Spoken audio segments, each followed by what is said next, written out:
Hello, everyone. Hello. Hello. Welcome to Saturday Night Live Life Recovery, a place that is designed to help you work on your messy life. And because we all have messy lives, right? To some degree, one in one fashion or another, or multi fashions. So, anyway, we're glad to have you and you on internet. We've had some trouble. We had some trouble last week, but my son-in-law came in and worked us over and got it fixed. I asked him, "What'd you do?" And he said, "I don't know." But we got it gone. And so, anyway, it's going. So anyway, we're glad. We're happy. Hey, thank you, Jesus. So tonight we're going to be we're dealing with step 7. We humbly ask him, God, to remove our shortcomings. Our topic for tonight is into the open, which kind of is a kind of incomplete thought there, and we're gonna try to round out that thought and put some meat on those bones. The scripture that goes with that topic is Philippians 2:5-9. So welcome, and I think, and I say this almost every time, but I think this will be a really good topic, subject matter to help us to come to the place that we are able to humbly come to God and let him remove our shortcomings, which means that we decide that we can't do it because we haven't been able to do it. We've tried hard, but only he can really do that. And until we recognize that and surrender to that and allow him to do that, it's impossible. So that's what we're going to be talking about tonight. That's what step 6 was, getting us ready to do this. Step 7 is to do it. And our topic here is basically, what do you think that some of you've all hopefully looked at the material. So what do you think that term means, into the open? Nowhere to hide. That's good. Yeah. Good. Becoming visible. Say it again. Becoming visible. Becoming visible. I like that. Moving from hiding, being invisible, to being visible. Being open and really weren't invisible, but vulnerable. Or at least we feel vulnerable. Yeah. Probably we're less vulnerable than we really are. So. You want me to read the thing? Yeah. Well, let me ask the question first. That was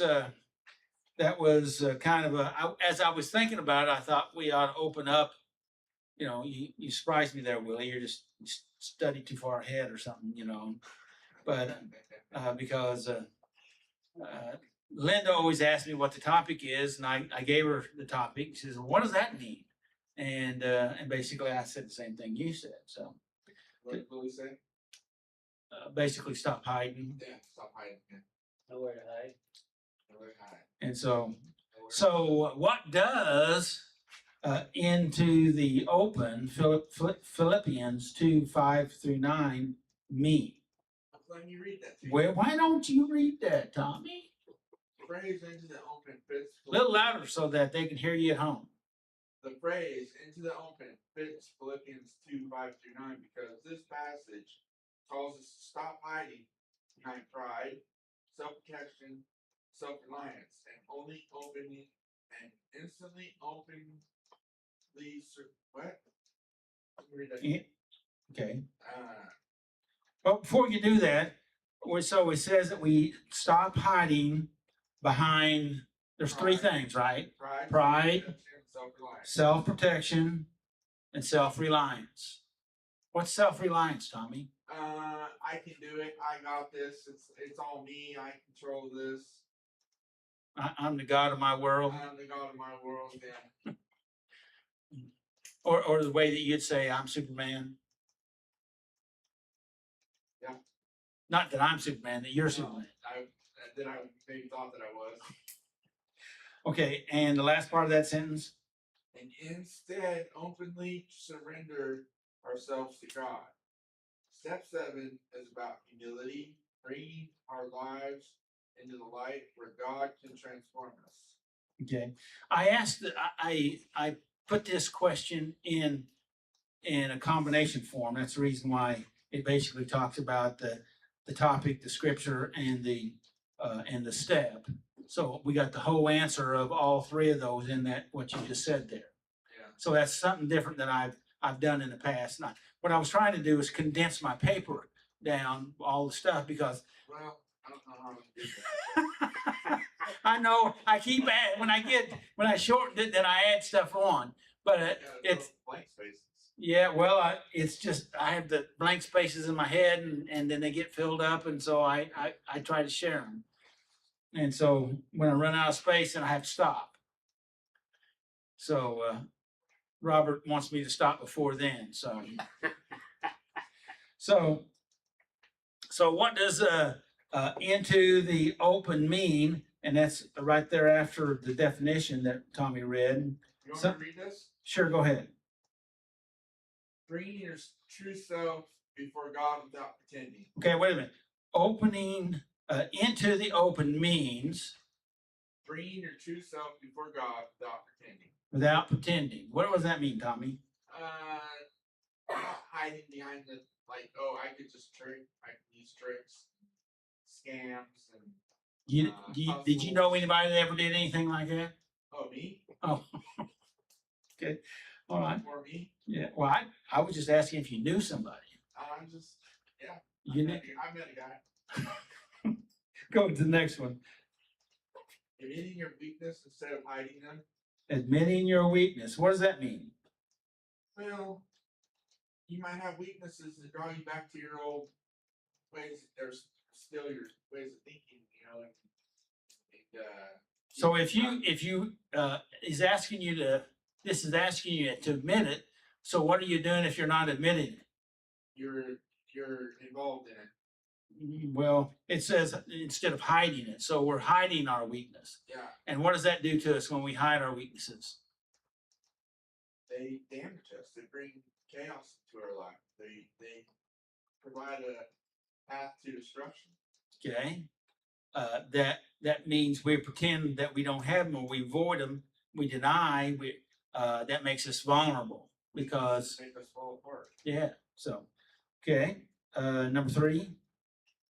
Letting go of pride, image, and control. What does that mean?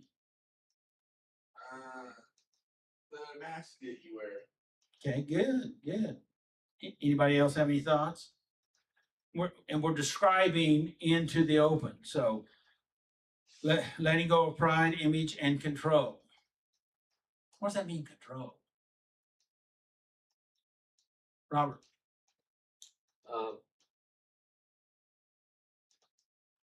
We don't like to be seen in a bad light. At least I don't. So my image is important to me. And if I stumble, if I relapse, or if I'm hiding something, I may not want to share that because it would affect my image. Mm-hmm. We have to get over that. Mm-hmm. So move ahead. So what is it that's protecting your image? The word right before that. You think? What's protecting my image? Yeah.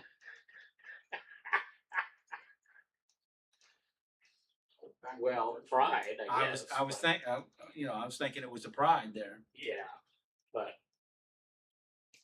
we have to. That's why the word humble is so important. We have to humble ourselves. And so, how does pride and image connect with control? What do you think?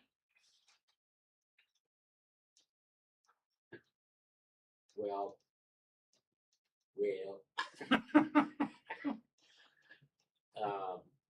the image we protect or the image we try to project is something that we can control somewhat until the secrets come out. And it's better for our image if we'd only realize it ahead of time. We reflect a better image of ourselves if we're the ones that expose those things. Good, yes. If someone else has to expose them and we have to admit that we were trying to hide them, then that's not a very good, that's not a projection of a good image.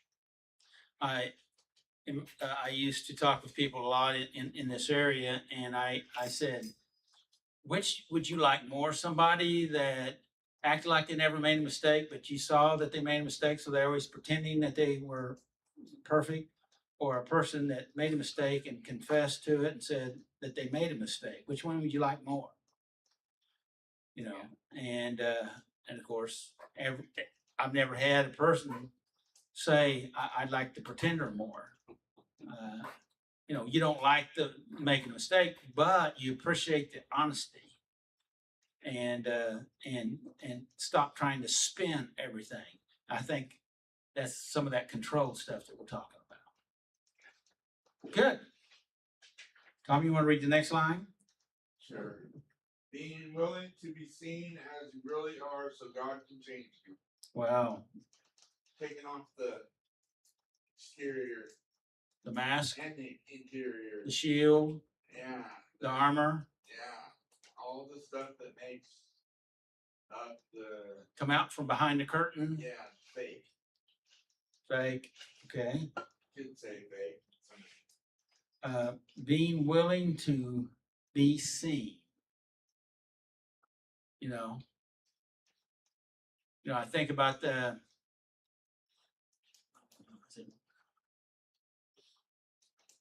I can't think of Haggai. That's it, Haggai. Haggai, that's Abraham's, it was Sarah's handmaiden that she volunteered to have a child with Abraham.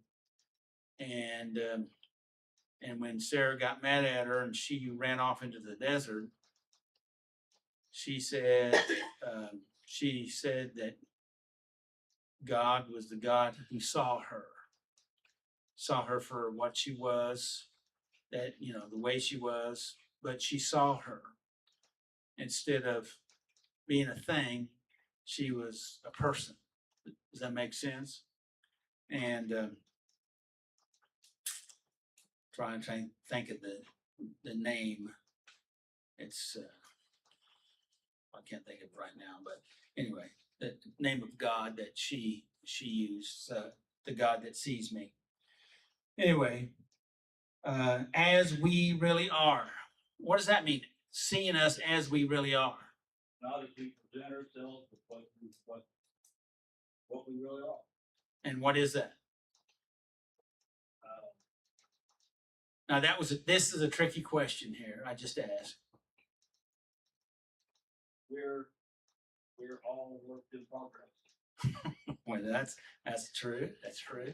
We're sinners saved by grace. Yeah, well, that's some people like to say it that way.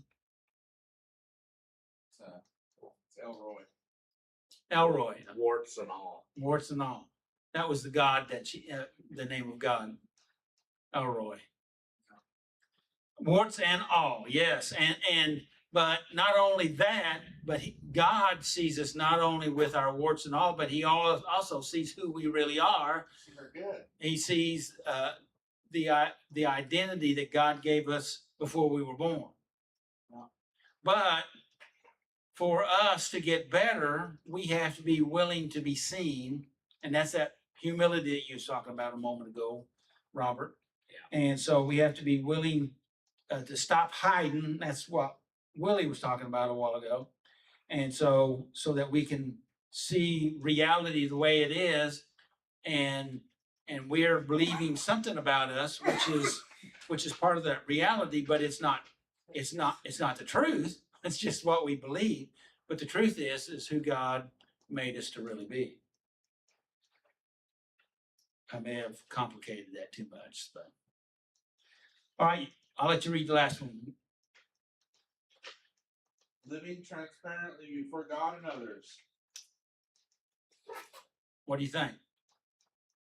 Well, it's being more open to the idea of being social and part of a social movement. I mean, I'm thinking here. Well, I'm glad you're thinking, and I think you're, To be a part of something is what I'm thinking. yes, and you know, and Before you want to hide from everything. I think you're telling some of your stories, what I'm thinking, Yeah, right? beneficial. Yeah. Yes, sir. It seems like when we're when we're going the wrong direction, we have a tendency to start hiding again. Not only hiding our actions, but hiding ourselves. We isolate ourselves. We don't want to talk to anyone. We don't want to see and hear anyone knock on our door. And if they do, we don't want to answer it, And so transparency is, we're an open book. Ask me any question you want. I'll be happy to answer. I want my friends around me. We want a social activity where everyone is free to express themselves. And you're free not to express yourselves in some areas that you're not ready to go in, and everybody should respect that. Right. And so so that's a full sphere of things, and so I can ask you any reflection question I want. Is that what you're trying to say? Yeah. That's a private joke, by the way. And many of our defects of character stay alive. Listen to that. Stay alive. This is in the orange underneath these topics that we just read. Many of our defects of character stay alive because we keep them hidden. What do you think about that? Do you believe that? Is that the truth? Yeah. I believe it. So if we hide our character defects, that doesn't make them better. It just keeps them alive. Somehow Well, it feeds they can them. come out again. Do what? They can make themselves present again. I don't understand what you said. They can become like something where. Oh, they can come out and bite you. Is that what you're kind of saying? Stick its ugly head up and say, And you're like, oh, I thought I got rid of you. yeah. Oh, I didn't do nothing about you. No, you're just keeping them in storage. Yeah. And it's just, I might need this for later. yeah, when that happens. And you keep feeding that monster, squeeze, turn the lid tighter and tighter, and at the most inconvenient time, it pops open. Is that not the truth? So they lose much of their power when we bring them into God's light. And that's what you were just kind of talking about there, Robert. So I'm going to read the scripture here out of Proverbs 28:13. It says, whosoever conceal their sin does not prosper, but the one who confesses and renounces them finds mercy. And basically, you said the same thing a moment ago, Robert. Oh, there's so much on this, and I have burned up a lot of time here. So, but I think it was productive. What do you guys think? Yeah.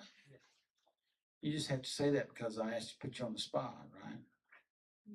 So here we go. We're just going to go ahead and stop right there. I want to read. I got one thing back down over here about step 7 that I thought was really good. If I can find it.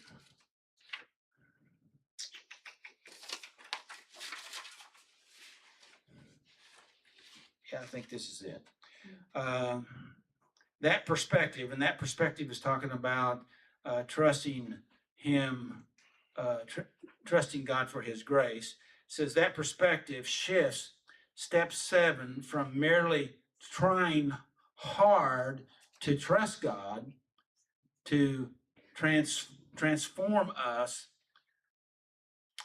merely trying hard to trusting God to transform us, just as Jesus trusted the Father's will completely. I messed that one up there, and that's not the one I was thinking about anyway. But so on that unperfect note, I think we'll just shut her down and go to reading the 12 steps. Who's doing that? Really? Willie, do we know what we're doing next week? Giving up control. Giving up control. Who's doing the step? I Willie's doing the step, giving up control, and be Lori doing the question. giving up control next That's week. saying here. Okay.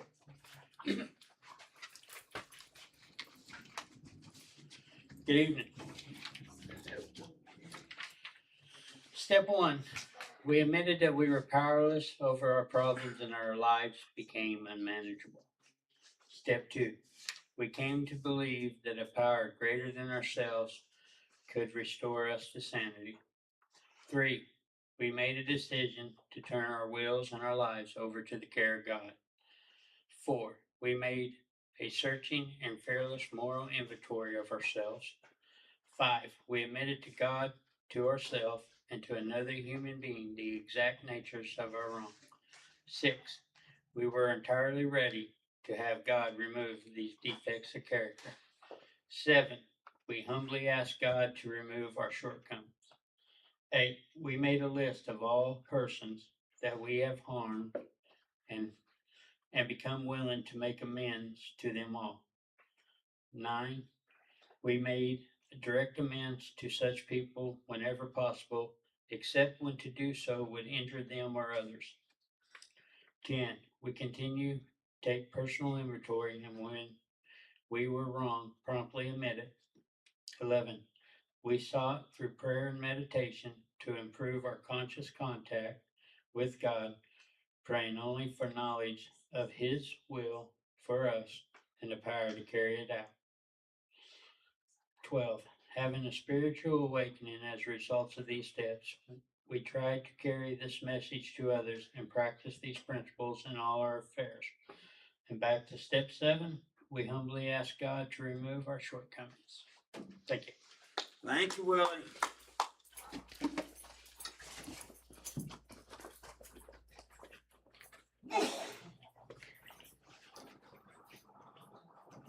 Hello, everybody. Hello. Hello, Tommy. So, Tommy, why'd you select this topic tonight? Let me tell you why. Go ahead.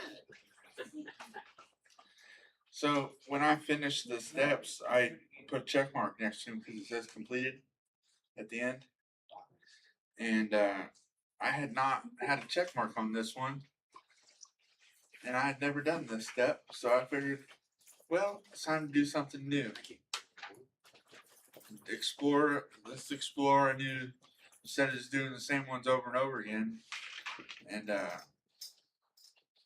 I decided to pick something fresh. Okay, good deal. So let's see. I selected some questions for you. Let's see if I can get it out. What Christ-like character quality does God want to develop in you as He removes the attitudes and behaviors that hold you back? Love. Compassion. What was the first one? Love. Oh, okay. Love, compassion, and caring for myself and others, and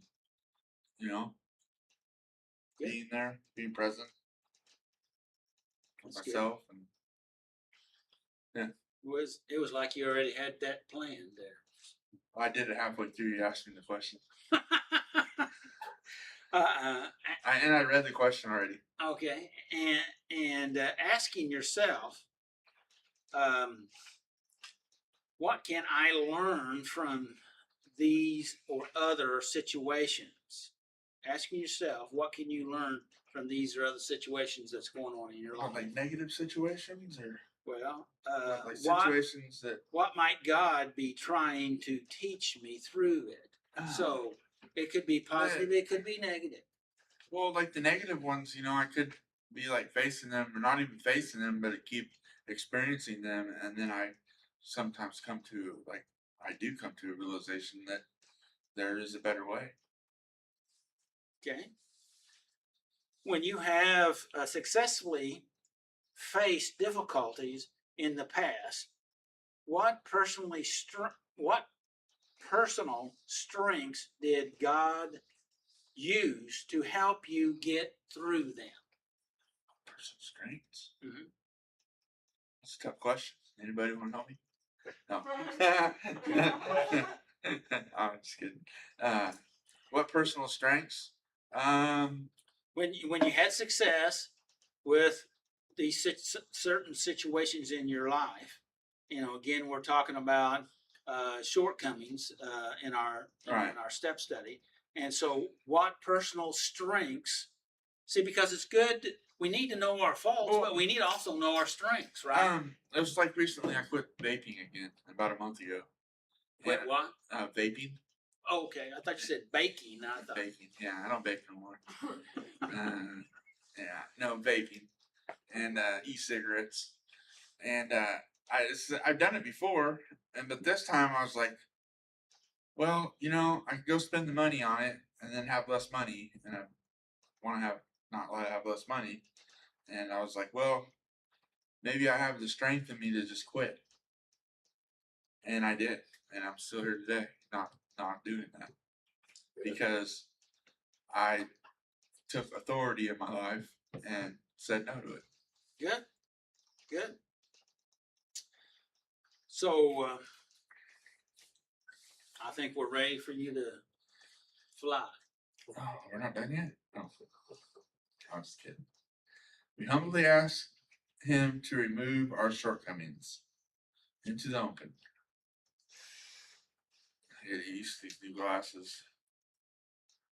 Because they got bifocals on them. I never had those before. So I'm up here like, It takes a while to get used to. yeah, they're different. Because of our pride, we may hide behind defenses during the recovery process. What does that mean? Because of our pride, we may hide behind defensive. Because we're stubborn. That we're wanting to not let go. We're holding on to this stuff. Because we found Go ahead. because we found comfort in the past there. Good, good, good. Anybody else? Sometimes it's just really hard to let go. Yes. Yeah. And They're learned expound on behaviors. Hard. expound on that. Tell us more.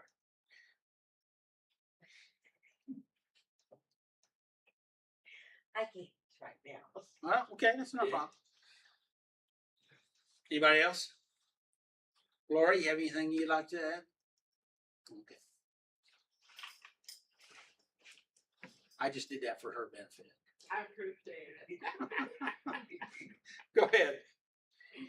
We may hide behind our good reputation, our important position, or a delusion of our superiority. What does that mean? We may think we have like grandiose thinking. Right? What is grandiose thinking? I'm bigger and better and more important than anything that's ever existed. You mean like Superman? Beyond Superman. Invincible? Yeah, Superman ain't got nothing on me. No. Yeah, that's grandiose thinking, Yeah. right? Yeah, Yeah. that stuff right there. And so read that in context of what you just said. Read that sentence again. We may hide behind our good reputation, our important position, or a delusion of our superiority. Okay. Well, I'm a fire chief, but not a fire chief, but I could be like a fire chief. I could be a lawyer, somebody that has, a position in life, but they also have an addiction, Sure. Very possible. So I have to, kind of, I don't know. What We have else to going accept on. reality the Yeah, way it accept is, reality. Yeah. instead of hiding from it like we've been talking about. Yes. That's what our topic tonight is about. About what? Into the open. About Into the open. So we're coming out of hiding and coming into reality. Yeah. Okay, go ahead. we may feel such inner shame that we go overboard to cover up with a self-righteous public identity.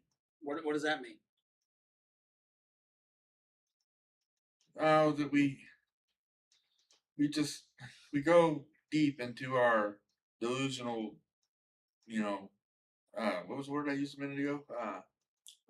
Grandiose lifestyle that we get so overwhelmed with it that we don't know how to get out of it, that we just keep going in further with it. We just involve ourselves deeper in the lifestyle. Well, let's go through that sentence again a little more slowly. Okay. We may feel such inner shame. All right. We may feel such inner shame. Inner shame, not outer shame. Yeah, shame inside ourselves. Yes. That it affects us, which it would, right? Yes. Absolutely, yes. That's what I was saying, is shame and guilt and things keep us from letting things go. Mm-hmm. And sometimes it's just easier to hold on to them. And at least that's what we believe, right? Right. But is that the truth? No, it's not the truth. Okay. Good. All right. So now, we're feeling this inner shame, and then what? That we go overboard to cover up with. Wait. What does that mean? Go overboard to cover up, tying this shame. Oh, we just find all kinds of ways to distract ourselves from reality. That. How would you tie that in? Going overboard to cover up the shame. Going overboard to cover up the shame. I've experienced this a lot in my life because I just try everything possible in my own and without relying on God. Uh-huh. And the shame can really make you. It's a very effective weapon. Yes, the Satan uses. Yes. Destructive tool. Yes. And actually, he doesn't even really get to use it on. We use it on ourselves.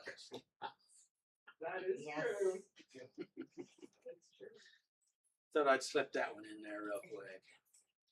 So we're going overboard to cover up. Okay, go ahead. Many times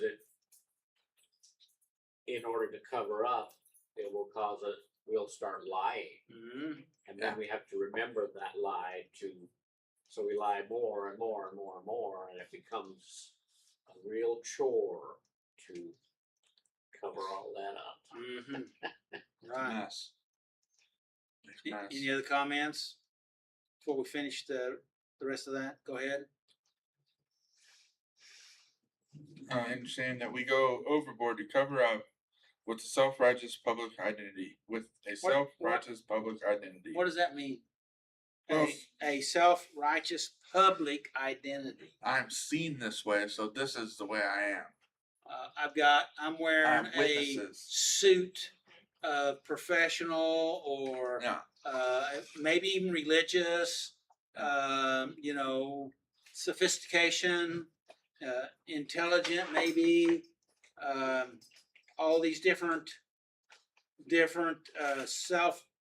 we're making ourselves look better or feel better or both, to present to the public this identity we want everybody to see, which is really a false identity. Yes, ma'am. It's putting on your moral makeup every day so the world doesn't see your true ugly self. Very good. How about that I haven't one? heard that one before. Moral makeup. Moral makeup. I like that. I've never heard that one either. It just came to me. Well, Because, the only day of the week I wear any makeup is Sunday. And then it's very, very minimal. But heaven forbid I go to church and step on that platform Sunday morning without a little bit of something on my eyes. That ain't gonna happen. So that is self-righteous identity. Is that what you're saying? Huh? Public identity. That one is just, I'm just playing. self-pride, cause. But I that don't term, have I'm no stealing that eyelash. term. I'm stealing that term. That Please do, moral- cause God just gave it to moral me, makeup, that just so. came out of nowhere, but that's what we're doing. yeah. We're putting on our moral makeup so the world doesn't see who we truly are. Put on our cape and our look, I'm a superhero. Our Our mask and our cape and our costume costume. Yeah, that's what I was thinking. and mask and Yeah. makeup and So we can look in the mirror and lie to ourselves about how good we are. mhm. And then eventually we're believing that lie about ourselves. Well, it starts with lying to others, Yeah. and hopefully they believe it, and if they believe it, maybe we'll believe it, but it Yeah. never really works. No. So, okay, man, we're buzzing along here, aren't we? We got 3 sentences, so I'm gonna have to, Doug? it's- huh? You're all right. Okay. All right, go ahead. Those of us who try to protect ourselves in these ways will need a dramatic change of attitude. Well, what do you think? What does that mean? You need to check in with yourself. See what's really going on with you. Let God move in your life a little bit instead of, making all the choices, making these decisions to be this fake person that needs some recovery. Would you read that sentence again? Those of us who have tried to protect ourselves in these ways will need a dramatic change of attitude. So, what we're talking about, this moral makeup, is a protection, right? We're trying to protect ourselves and protect ourselves With false personalities. and for what was you gonna say? I'm kind of off. Look, so finish what you're saying first. Well, I was just gonna ask, what are we trying to protect why are we trying to protect ourselves? And what are we trying to protect ourselves for? To hold on to the addiction. It's easier to live in sin than it is to give it up. And why is that, you think? Because It's we're just prideful. comfortable. It's comfortable and Prideful. that we're prideful. Yeah. It's familiar. We like, But the thing of it is, we're trying to cover it up. What does that say? we like to make ourselves feel better than we know we are. Yeah, we're trying to protect ourselves with this moral makeup that we're doing. Yes, sir. So I think the key thing there is attitude. Attitude. We have to reach a point where we realize that there's something wrong on the inside of us. It's not outward things that are the problem. It's inside us. And that's what God's trying to do, or that's what this step is trying to help us realize, that we've got to be like Christ. We have to have a humble attitude. We have to realize that God's will for us is much better than if we just let Him work in us. Things are going to be a lot better than if we don't. Mm-hmm. It's true. That's true. But see, what's going on here, and we're talking about it, but the word that we're talking around is control. We're trying to control our image. Okay, we're wanting people to accept us.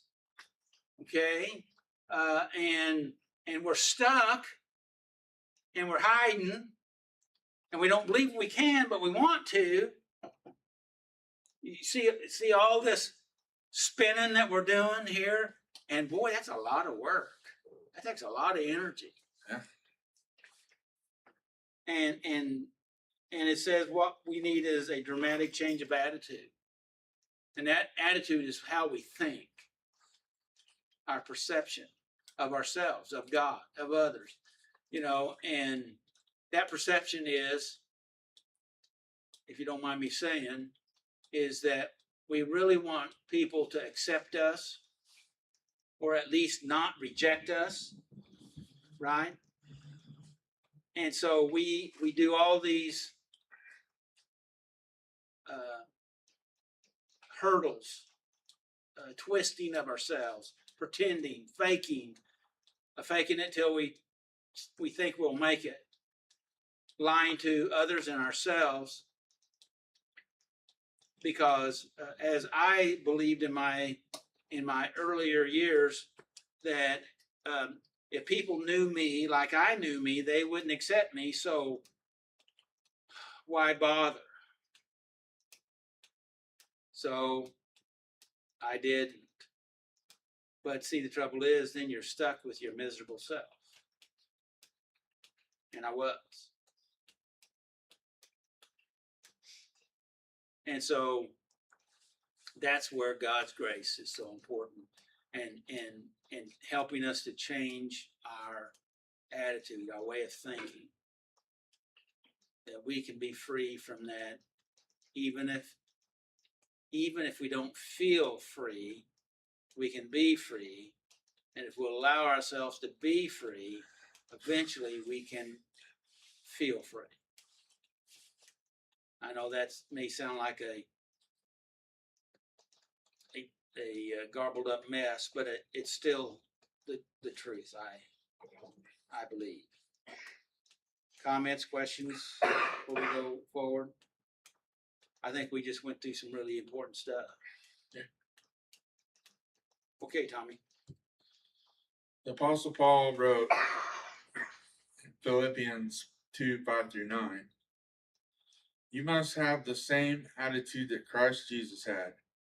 Though he was God, he did not think of equality with God as something to cling to. What does that mean? Well, he was going to walk around like, well, I'm God, so it's just the way it is, and I can do whatever I want. Equal to God, he left his divine nature to be here, and that he didn't. I mean, he was willing to let go of it, not instead of holding on to it. You're like, wait, but I'm equal with God, so why am I going through this? He didn't ever say that, did he? I don't think so. No, the nearest he came to that is when he's hanging on the cross, saying, my God, why have you forsaken me?" Yeah. And he was feeling that, yeah. But just because he said that doesn't mean that God did forsake him, but that's how he's feeling. Well, sometimes we put ourselves in that position. Right? You bet. And that's the reason why I said a while ago, we have to have that attitude change, which eventually affect how we feel. Go ahead. Instead, he gave up his divine privileges. He took the humble position of a slave and was born as a human being. What does that mean? Took the humble position as a slave and was born as a human being. Well, he could have been like another. Well, he was equal to God, so his form wasn't human. Right. He was, like not an angel, but he was a being. He went from the exalted state to one of the lowest states of like living a slave. Yeah. Slave to this societal world, or that societal world they lived in. Yeah. Go ahead. When he appeared in human form, he humbled himself in obedience to God and died a criminal's death on a cross. What does that mean? He died a criminal's death on a cross. Well, he went to trial. He was convicted, and his sentence was death. Right. But not only was he lived here, came to earth as a human, but then he went to one of the lowest states of a human, as a slave and as a criminal that died on the cross. The cross was the worst way of dying the Romans had. A Roman citizen that could not be couldn't be killed on a cross. Only thieves and Murderers. criminals could, from what I understand, could be executed that way. Right. And so he, that's trying to help us see the polar aspects of what was going on here, from his divine nature to what he lived here and died here in life. Go ahead. Therefore, God elevated him to the place of highest honor and gave him the name above all other names. What do you think that means? Oh, he showed him that he didn't forsake him. He didn't forget him. He showed him. He said, I didn't forget you.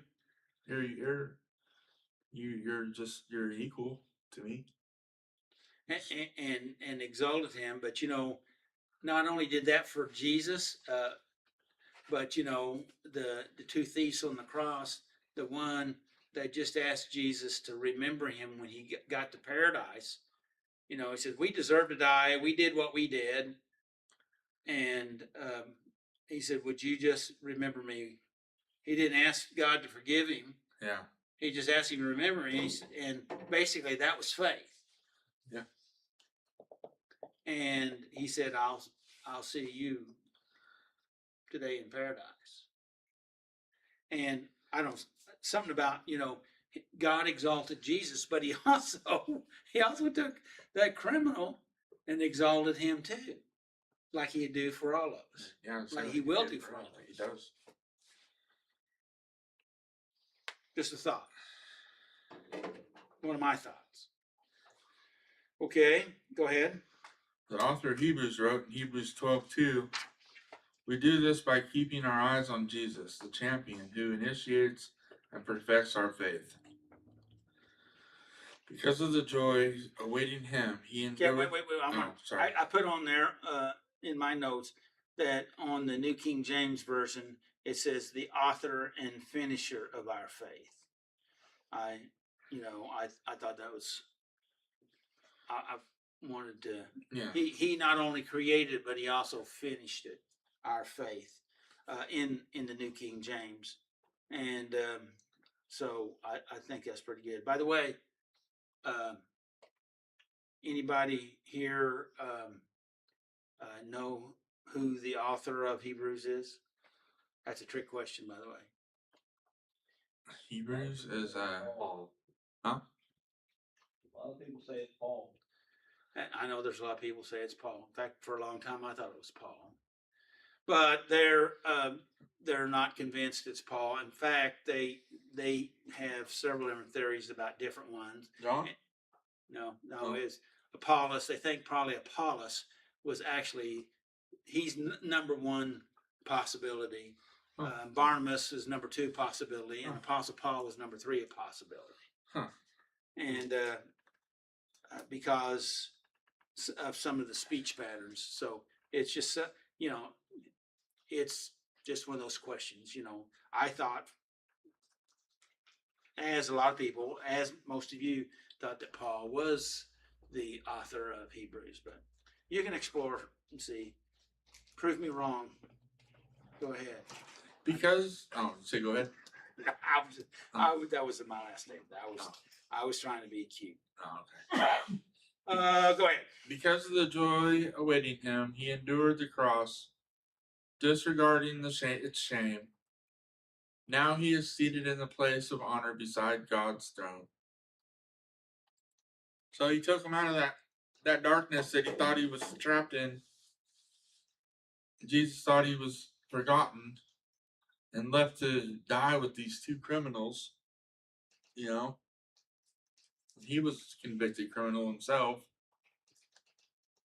Even though it was a sham trial. It was a sham trial, yeah. But it's going to say, how many people today in this life go through that type of stuff? It happens a lot. It does. In fact, I was talking to a guy here today that's part of our church that spent many years in jail for for accusations, and they never. I don't know how they did that, but they had him in jail, and he never was ever convicted, but he served time.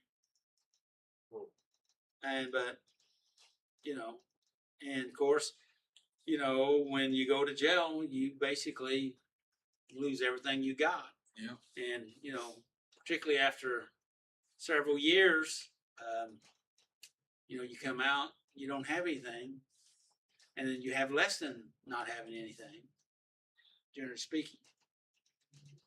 And then you can be really bitter and angry. Yep. But God has worked in his life. He's turned it around. He's blessed in so many ways. Anyway, okay, go ahead. We can ask God to change our attitudes. When he deals with our pride, we will be able to stop hiding behind our reputation. We can allow ourselves to become anonymous, each of us known as just another person struggling with addiction. What does that mean? Well, it means that we are. I had it written down over there, and I don't. Because you had the same stuff written down that I was thinking on that flyer there about anonymity. Mm-hmm. We all have a right to anonymity. Right. I guess it's saying, anonymous means that we don't have no labels. We don't have no expectations, I guess you could say. And it's all what we're talking about here. Yeah. Is we're trying to come out from those things that we hide behind to protect ourselves, to shield ourselves from others, so that we're all equal in our struggle, right? And that we're all fellow strugglers. That's not what I said on the sheet, but that's basically the way that it is. Well, We're I all thought about this, like you get those "Hello, my name is" tags, and like if we're not anonymous, we have all these tags all over us. "Hello, my name is," and it has like pride and ego and all that stuff. But then when we become anonymous, maybe our name tag just has our name on it. It's just simple other than our name. My name. I was just thinking that. My name's Tommy. Yeah, my name's Tommy. Anonymous. Yes. Go ahead. When we humbly yield ourselves to God in recovery, He promises us the future honor He promises us future honor and the restoration of our good name. See, there it is, right there. Restoration of our good name. Yes. So I don't have to hide behind all those other flaws. Makeup. The makeup. Yeah. Moral makeup. Moral makeup. Moral makeup. Immoral makeup. That could be that too. Yeah. So God cannot heal us if we continue to hide, Yeah. right? Yeah. And I had this picture. I told Robert about it yesterday. I was talking to him, and I saw that we have our fists closed and we're washing off our hand, but actually we're washing off our fist, and because we're staying closed up,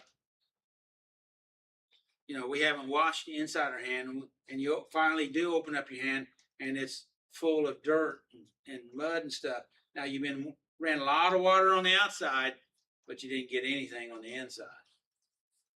And to open up, to come into the open position, then that way, so that we can be cleansed and healed, because God cannot heal someone that's closed up. Yeah. He wants to, but we won't let him. So the deal is, we ought to let him come into that open position. What do you think about that, Tommy? It's good stuff. Anything else? Ready for some questions here. Yeah. So Never know what they're going to be. I've got too many sheets of paper here I'm working through. So what, do you have any particular thoughts before I ask a question? No, go ahead. Um, I don't want to alter your questions. What'd you learn from this lesson? What I learned from this lesson, that there's some ways of me that throughout the years that I learned to be that maybe weren't so bad, that I learned that were needing to change because they helped me with my bad behaviors, even though they weren't bad things. It was just things like going places, certain places, and being around certain people was something I had to change, you know? Okay. And so, what did you learn from this lesson?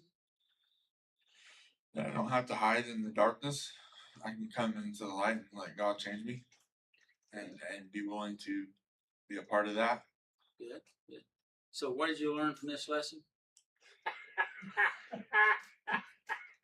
Well, I learned that I don't have to hide, Okay. and I don't have to put on an image and a fake front to get better. I can be myself. Isn't it interesting that each time I ask the same question, I get different we answers. get a little different? It's similar, but a little different, and that's not bad. No. Because I'm thinking that you're getting clarity on what you learned, right? Yeah, yeah. So normally I usually stop after 3, but why stop after 3 on this one? What'd you learn from this lesson? I learned that Doug asks a lot of questions sometimes. I learned that. Okay, check this out. I learned that. What was the name of it again? Into the open. Into the open. Into the open. That you've been hiding in this. I've been hiding in this darkness, and that there's this place of freedom that I now hope I live in, and it's easy to get there, but it might seem like a long road, you know, to get there, but it's accessible. Boy, I think the answer just got better and better each time. So what's your takeaway? Let God heal you. That's Let good. God show you. Let God show you what He formed you for. Good. Formed me for. Yeah. Awesome. Thanks. Thanks, Tommy. Appreciate it. Yep.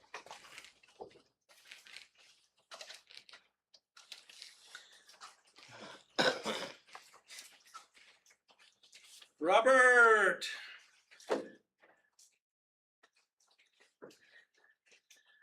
Did I work you over, Tommy?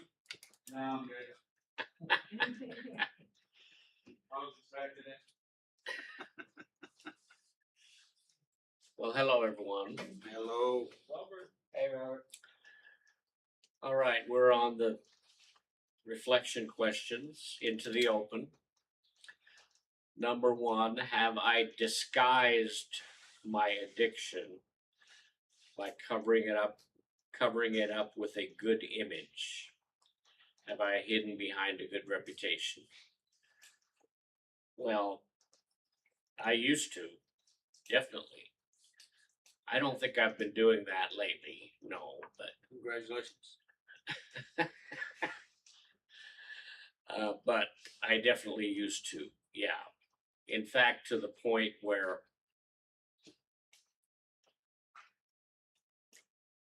I would go out of my way to try to project a good image by doing something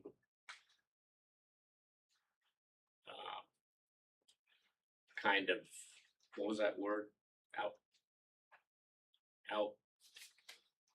Outrageous, or I don't know, something Overboard. overboard. Yeah, I would do something overboard as a nice gesture to someone, but I didn't really have the right motive. I was just trying to project that I'm a good person. Trying to control your image. Yeah. Spin the information. Yep. Unfortunately, I mean, I hate to admit that, but yes, I did it. But that's what the whole lesson's about, right? Right. Isn't it? Okay. Is that enough on that one? Yes, sir. Yeah. Whenever you pull his plug, it's All right. Do I still fear that others will find out about my addiction? No, I have no fear of that whatsoever. because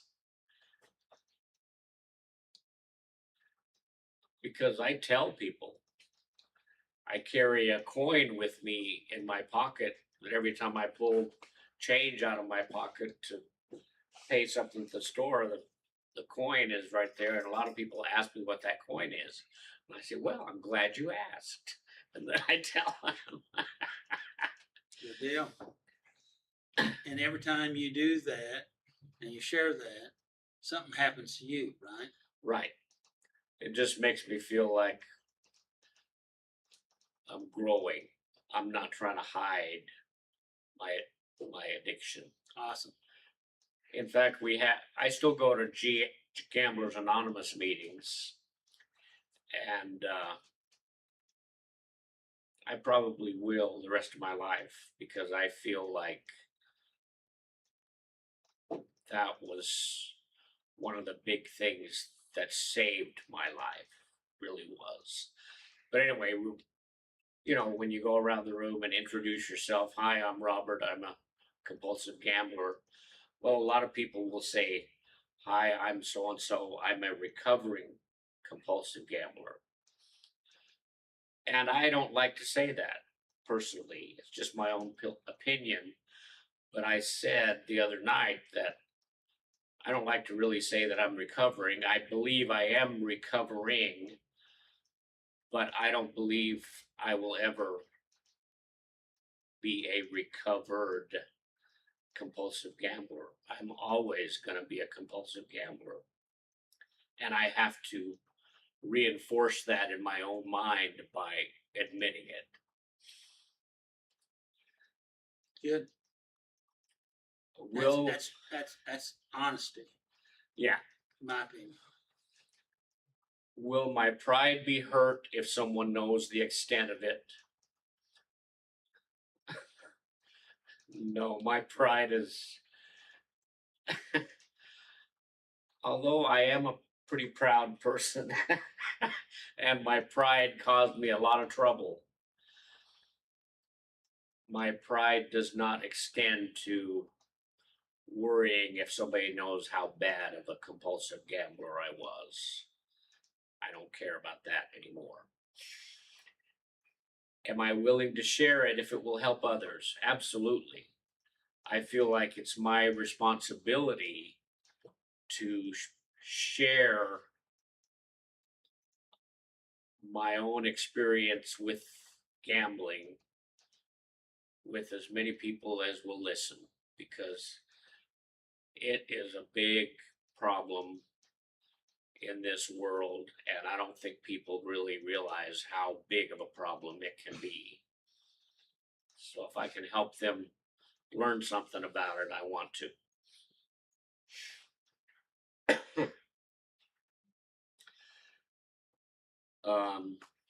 Can I release to God my self-centered fears of being known and of losing my image?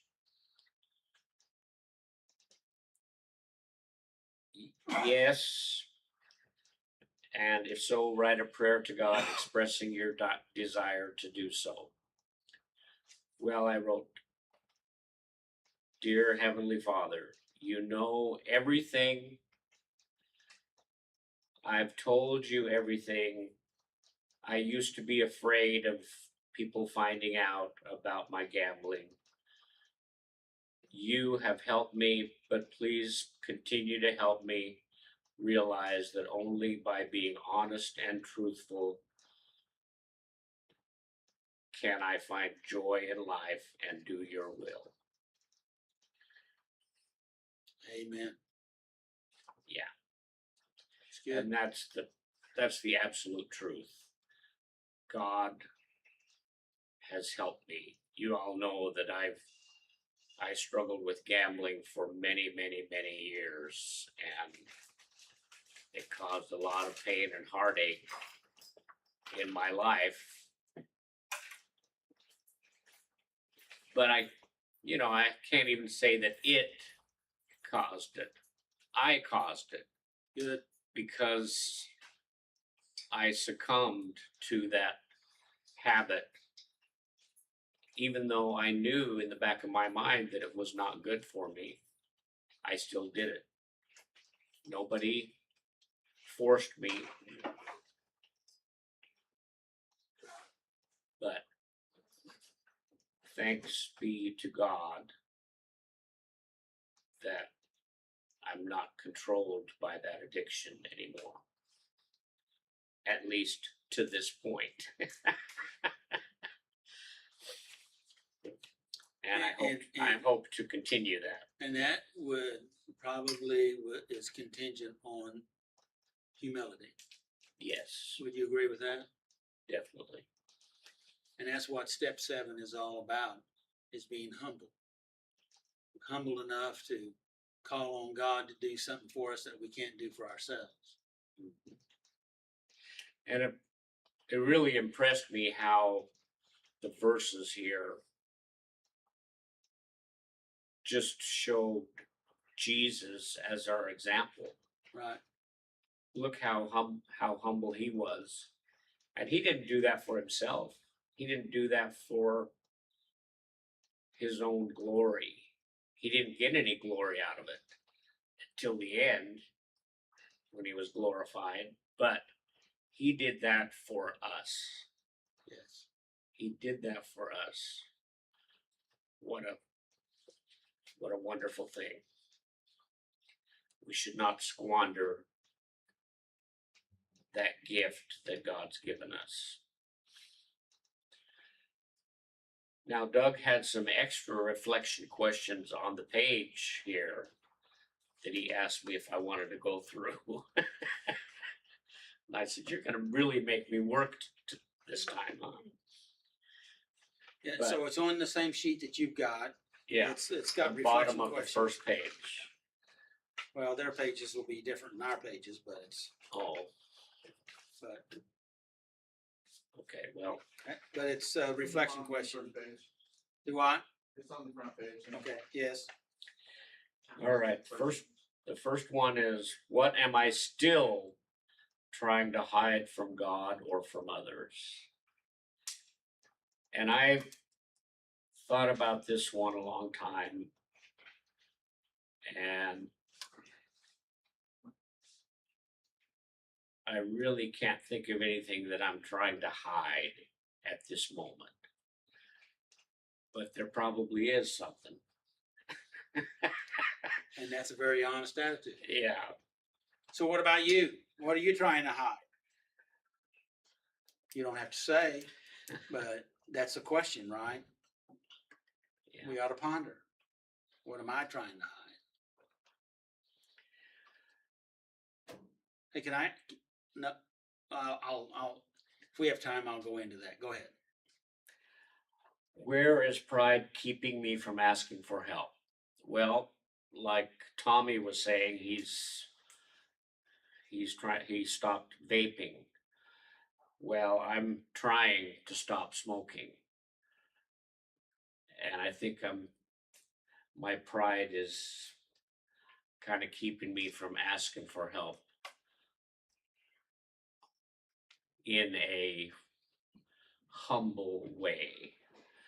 So I'm going to work on that because I haven't been real successful stopping smoking.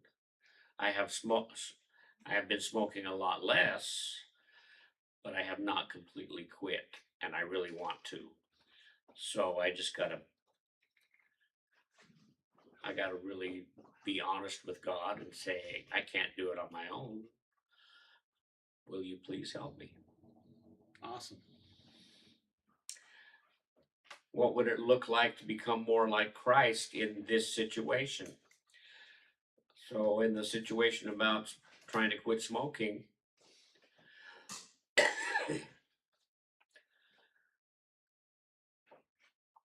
I keep telling myself that 1 or 2 a day isn't that bad. Well, it is that bad. I need to be honest. I need to be humble enough to be honest with God that I can't do it by myself. Jesus, even though he had no sin, he was treated like a sinner. He was treated like a criminal. Right. And he willingly did what God asked him to do. Well, that's a pretty big thing. Stopping smoking is not nearly that way, so I need to be like Christ and just say, God, you don't like me smoking. I don't like me smoking, so I'm going to give it over to you and let you help me. And then really follow through with that and just let it go. It's hard, but I'm going to try. Good. Congratulations. What shortcomings am I finally ready to bring into the open?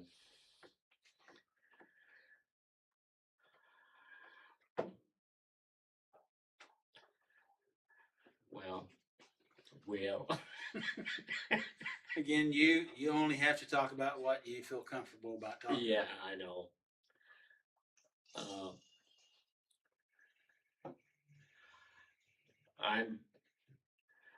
I'm ready to bring any shortcomings into the open with God, with His help.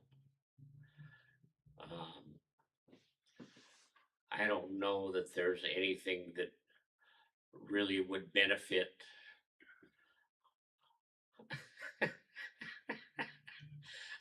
There's some. Okay, here's a shortcoming. I'm not sure it's going to benefit anyone if I bring it in the open, but I'll tell you. I got pretty bad toenail fungus. And I've been reading things and trying home remedies, but I can't seem to get rid of it. So I'm afraid to wear sandals and thongs, But anyway, there's some, health related issues that I have that are shortcomings. But anyway, how would humility change my relationships with God and others? Well, I don't think anyone can be more humble than Jesus Christ was. So, like we were talking about earlier, when someone has the humility to admit their mistakes, people are more apt to want to be a friend with them. And I just have to remember that. Pride has no benefit for me.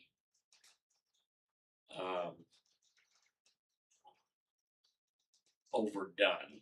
We have to have a little bit of pride in ourselves to take care of ourselves and our home and our vehicle, things like that. We have to have pride to be clean.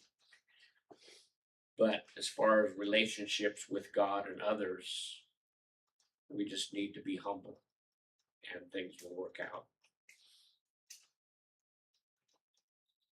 Good. Is there anything I continue trying to control that I need to surrender to God?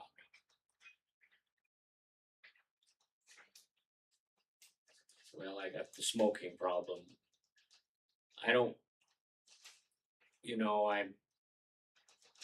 I always learn new things every time we meet here and we go over these steps every year. And I'm sure that's why it's so good for us to do that, because if we continually work on ourselves, new things will come to light. We'll see that maybe we thought we had something all fixed, that God got us through it, but now we're trying to take control again, and we got to work on that again. So I don't want to get too comfortable and think that I've made it. I'm never going to make it. I still need God's help in everything I do, and especially in staying free from addiction. Awesome. So, now you mentioned last week that you actually did the same thing last year, right? I did, Okay. but I have different answers this year. And so I was wondering, how would you compare the two? I think I'm more open now than I was a year ago. What do you think? How does that make you feel? Well, it makes me feel good. Yeah. But do you remember my answers from last? I remember pieces of it. I remember you standing there and I bumped you a few times and but it was okay. I mean, it was good for the time. Yes, you're way more in the open than you were then, even though last year you were very, for a person in addiction, you were very open at that point. So there was nothing wrong with last year, but this is even better, in my opinion. Okay, good. How's that? Means I'm making progress. Right. So what did you learn out of your lesson this week? That it only works if we have the humility to ask God to help us. That's what we have to have. And we have to realize that we cannot do it on our own. We just can't. Good. And your takeaway? I won't ask you 4 times the same question. I don't know why. I don't know why I did that to Tommy. It was just something that was there at the time. Yeah. So what your takeaway is? My takeaway is I want to be in the open. It's much better than hiding. Can you expound on that? I spent a lot of years hiding. And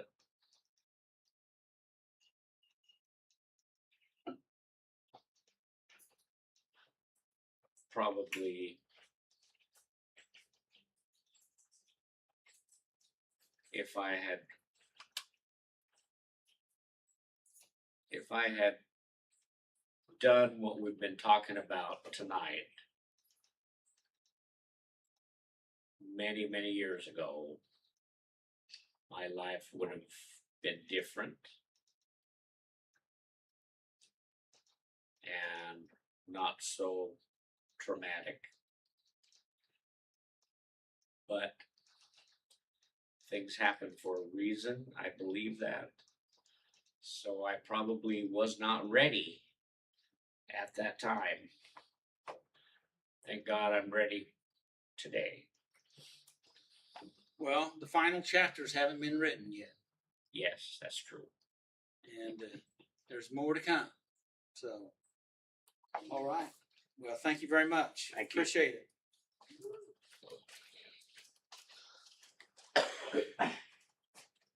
Can I ask the group a question or two? Yes. It's their turn. I get one. I got one. You have Sorry, I do. Those that were on the mic. Do what? I said, those that were on the mic were exempt. I couldn't hear you. I said, me and Robert are exempt. No, I want to, We've already this figured out- this is a kind of a research question, my Okay. research. All right. Okay, and I was talking to a person today, and I said, I'm trying to remember exactly how I said it, and I may not even want to say it that way. But the idea is, I think the idea is that when we feel that God has told us to do something, He drops things in our head, like we're talking about here, dealing with shortcomings, being humble, things like that. That we would we'd pay attention to that and do that. Would you agree that would be the assumption? Yeah. No That's response. a trick question, I believe. Well, I'm just wanting to, but my question was to this person. I said, do most people, when they feel that God has impressed them or given some guidance, do they go ahead and pay attention and do it? What do you guys think? No. I'd say most people do not. Do you agree or disagree with Robert? I kind of agree with Robert. Okay, Mickey, you go come ahead. up on the edge of your seat. You agree? Well, I'm just thinking of Jonah. He, Yeah. and we're a lot like him, I think. Anybody else? Did that choke you up, Tommy? Yeah. Yeah.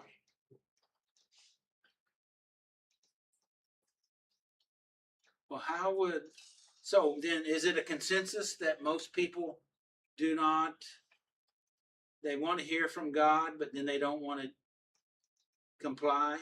Well, you didn't say that in the beginning. I know I didn't. I know I did. I said it in a different way, but isn't that what? You Yeah. just said,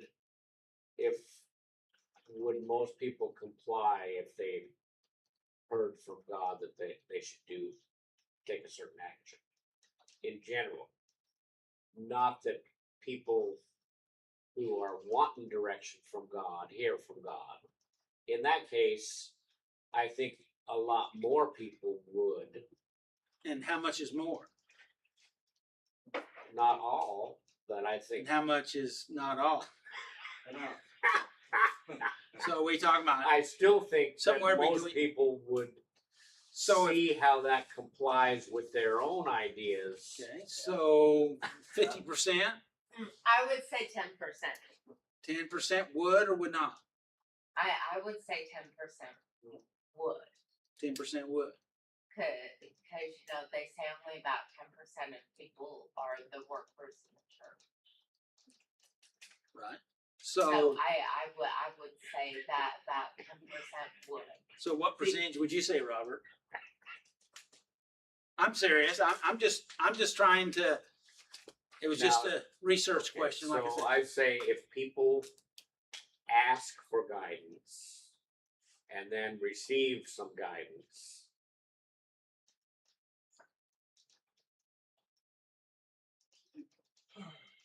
I'll say 25%. Okay. Most of the time, they're probably, I'm sticking with the 10% because if they're asking God, they're only gonna do it if it's what they want to hear. A lot of times. Because they're gonna sit and wait, no, God's telling me to do this, but that's not what I'm wanting to hear. So I'm gonna just continue to sit here and wait until I hear what I want to hear. Anybody else? Did you actually research this question? I am researching it right now. This very moment. I also think that the other 75% probably wouldn't admit that they didn't follow the guidance. Anybody Think it else's comes down thought? to how much you believe, How much you believe? how much your faith is if you're gonna act on it or not. I do believe on that. People ask all the time for stuff that, do they really believe that they're gonna see it? So if a word comes out, okay, is that really from God or not? And am I just thinking that? So, Yeah, Tommy? I Googled it. Okay. I said, what percentage of Christians admit they hear from God? 35%. That's what Google says. Just hear from God. State that God or higher power talks directly to them. Yes. Okay, yeah, but then, How Just- many are but gonna be willing to the do question something was, about how many, what was the percentage of those that would go ahead and follow through and do it? 10%. 100%? 10%. Oh, 10%. I think it's gonna be low, I really do. 10% back. Does that surprise anybody? Not really. So, I'm waiting on Tommy's, response before, do I? There's no exact percentage on statistical data tracking how many people immediately obey what they believe God told them to do. There's no data. So where do you guys think you fall? In the 10%. Only You 25%. wanna get out in the open? What do you think about that? Says a lot about us all as people. Says you need to start doing some stuff. Can I make a Take look at suggestion? our own life and see how that applies. Do I? Take a look at our own life and see how that applies. Yeah. Well, my suggestion is that if you have sought God for some direction and He gives you direction, how about if we continue to pray, God, help me with what you've told me. That would be humbly seeking Him. I hope you don't mind me putting you on Good the spot idea. here a little bit. Do I? That's a good idea. Not just pray for the guidance, but then when you get the guidance, pray for help to follow the guidance. Mm-hmm. I like that. I'm gonna try that with smoking. Why not? God can see around corners before we can even see the Oh, yeah, corner. definitely. So if he gave us some instruction to help us, and He knows, right? So anyway, just a thought. I don't know. Sometimes I have weird thoughts. May the Lord bless you and keep you. May His face shine upon you and give you His peace. Amen. Make healthy choices, and we'll see you next week. And the topic will be giving